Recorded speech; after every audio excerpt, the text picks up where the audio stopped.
غیر ملکیوں کو مکہ اور مدینہ میں ریئل اسٹیٹ کمپنیوں کے حساس میں سرمایہ کاری کی اجازت۔ غیر ملکی سرمایہ کاروں کے لیے خوشخبری، غیر ملکیوں کو مکہ مکرمہ اور مدینہ منورہ میں فہرست شدہ ریئل اسٹیٹ کمپنیوں کے حساس میں سرمایہ کاری کی اجازت دے دی گئی ہے۔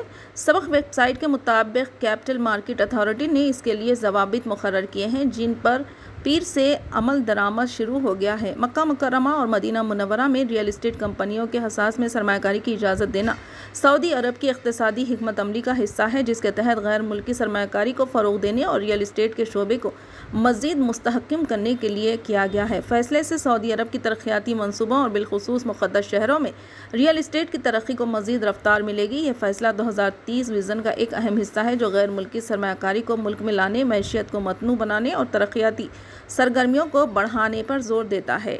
اتھارٹی نے وضاحت کی ہے کہ مکہ مکرمہ اور مدینہ منورہ کے حدود میں واقع جائیدادوں کے مالک کمپنیوں میں غیر ملکی سرمایہ کاری مخصوص ضوابط کے تحت ہوگی۔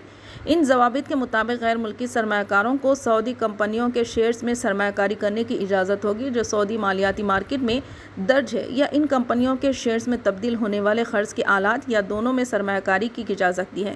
غیر ملکی افراد اور اداروں کی ملکیت مجموعی طور پر کمپنی کے شیئرز کا 49% سے تجاوز نہیں ہو سکتی۔